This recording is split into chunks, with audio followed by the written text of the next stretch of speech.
आजकल बहुत से रिटेल ट्रेडर या फिर ऑप्शन बायर्स कैंडलस्टिक चार्ट को किस तरह पढ़ना है यह तो जानते हैं, मगर फिर भी लाइव मार्केट में प्रेशर के कारण चार्ट को समझने में गलतियां करके अपना नुकसान कर लेते हैं। आपसे भी यह गलतियां ना हो, इसलिए आज के वीडियो में हम चार्ट रीडिंग के कुछ इंपॉर्टेंट प्रो टिप्स को जानने वाले हैं, जिसमें सबसे पहले बेसिक प्राइस एक्शन और बाद में स्मार्ट मनी पर आधारित सबसे महत्वपूर्ण कॉन्सेप्ट को किस तरह से इस्तेमाल करना है इसे सीखेंगे, जिन्हें सीखकर किसी चार्ट को पढ़ने का आपका नजरिया ही बदल जाएगा। तो चलिए शुरू करते हैं। Pro tip number 1, price action candle formation. इस टॉपिक को और अच्छे से समझने के लिए इसे हम 4 भागों में डिवाइड करेंगे। सबसे पहले कैंडल साइज एंड लोकेशन को समझते हैं।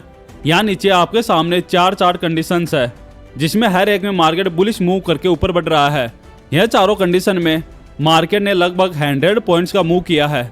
अब इन चारों कैंडलस्टिक चार्ट्स को देखकर आप क्या बता सकते हैं कि चार्ट किस कंडीशन में एक रिटेल ऑप्शन बायर को सबसे ज्यादा फायदा हुआ होगा? इसे आप थोड़ा सोचकर कमेंट में जरूर बताइए। जहां तक मैं आपको जानता हूं, आपका आंसर 4 नंबर ही होगा, क्योंकि मार्केट बंद होने के बाद आप सही तरीके से चार्ट को पढ़ते हैं। लेकिन लाइव मार्केट में आप में से बहुत से ट्रेडर्स ने इस चार्ट को छोड़कर बाकी बचे इन तीनों में ही सबसे ज्यादा ट्रेड एंट्रीज करके अपना नुकसान किया होगा। इसीलिए इसे बचने के लिए आपको कैंडल की साइज और इसकी लोकेशन को अच्छे से समझना होगा।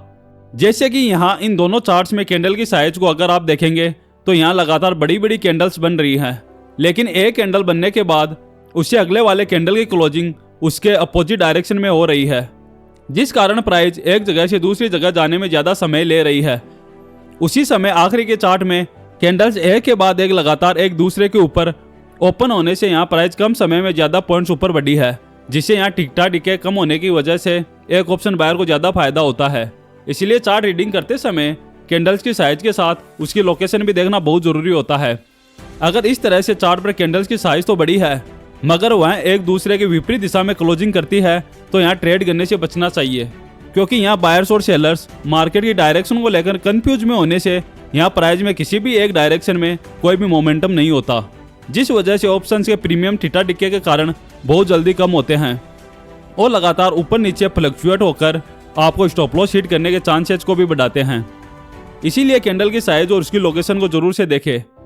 चलिए अब कैंडल वीक और कैंडल क्लोजिंग के इंपोर्टेंस को समझते हैं।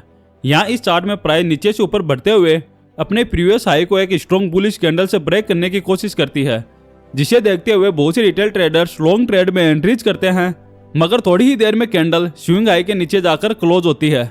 दूसरी बार फिर से मार्केट उसी पॉइंट पर आकर लॉन्ग अपर वीक कैंडल बनाकर रिवर्स होते हुए उसी रेंज में क्लोज हो जाता है, जिस कारण यहाँ ब्रेकआउट की आशा में जो ट्रेडर्स लॉन्ग ट्रेड में एंट्री करके बैठे थे वह ट्रैप हो जाते हैं।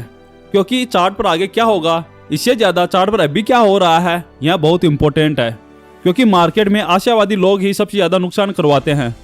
आपको क्या लगता है, इससे मार्केट को कोई फर्क नहीं पड़ता?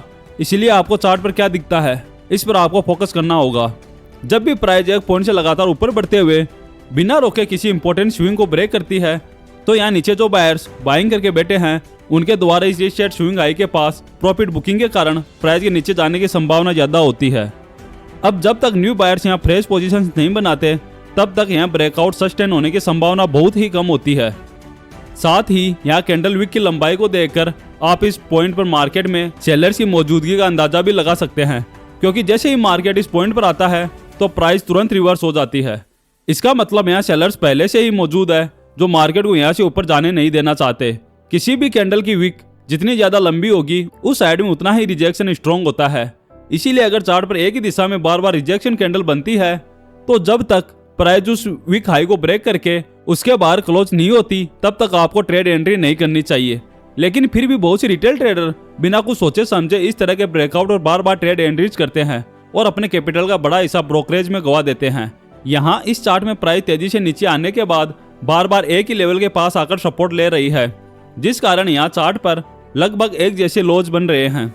अगर चार्ट पर एक ही जगह प्राइस मल्टीपल टाइम रुकती है और उस लेवल को रिस्पेक्ट करती है, तो वहाँ एरिया ऑफ इंटरेस्ट क्रिएट हो जाता है। इसका मतलब बहुत बड़ी संख्या में रिटेल ट्रेडर इस लेवल के पास ट्रेड एंट्रीज करने में उत्सुक है।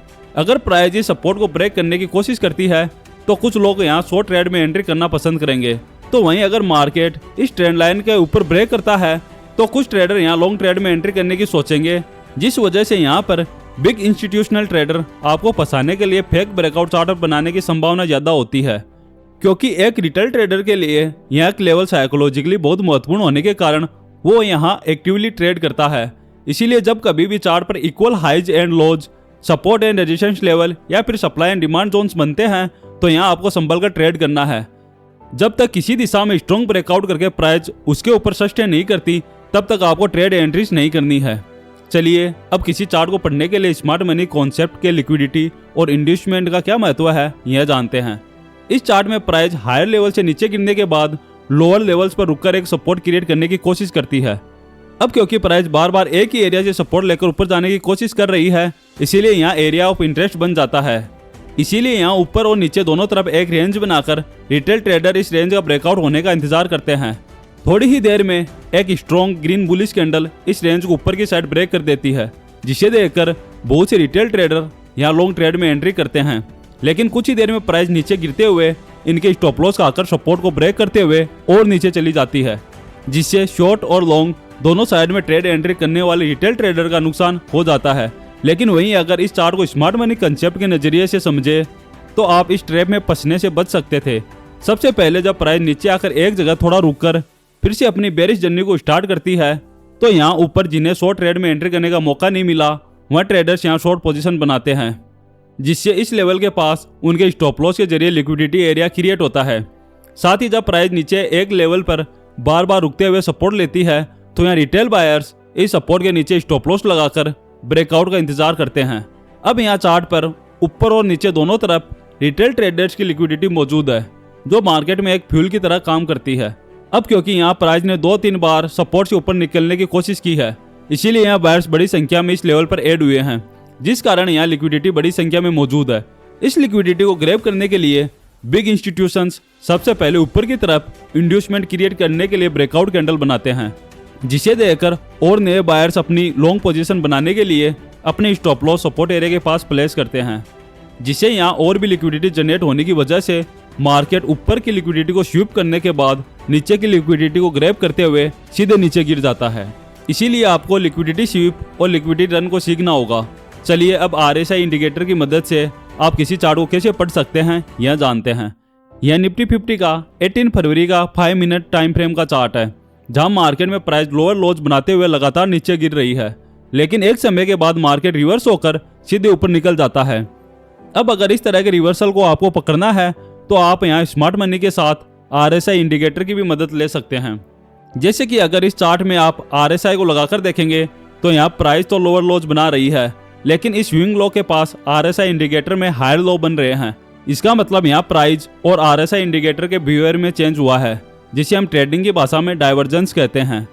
अब क्योंकि यहाँ प्राइस नीचे जा रही है और RSI की ऊपर की तरफ बढ़ रहा है, इसीलिए यह एक बुलिश डाइवर्जेंस है, जो कि मार्केट में संभावित बुलिश रिवर्सल को पकड़ने में आपकी मदद कर सकता है। अब अगर आप यहाँ इस ट्वीजर बॉटम कैंडल स्टिक के नीचे अपना स्टॉप लॉस लगाकर इसके हाई पर लॉन्ग ट्रेड में एंट्री करते हैं तो आप यहाँ छोटे स्टॉप लॉस के साथ इस रिवर्सल को कैप्चर करके अच्छा प्रॉफिट बना सकते हैं। अगर आपको हमारा ये वीडियो अच्छा लगा तो वीडियो को लाइक और चैनल को सब्सक्राइब जरूर करें। और हाँ, अभी हम रोज सुबह 9 बजे लाइव आते हैं, तो आप हमारे लाइव सेशन से जरूर जुड़े। धन्यवाद दोस्तों।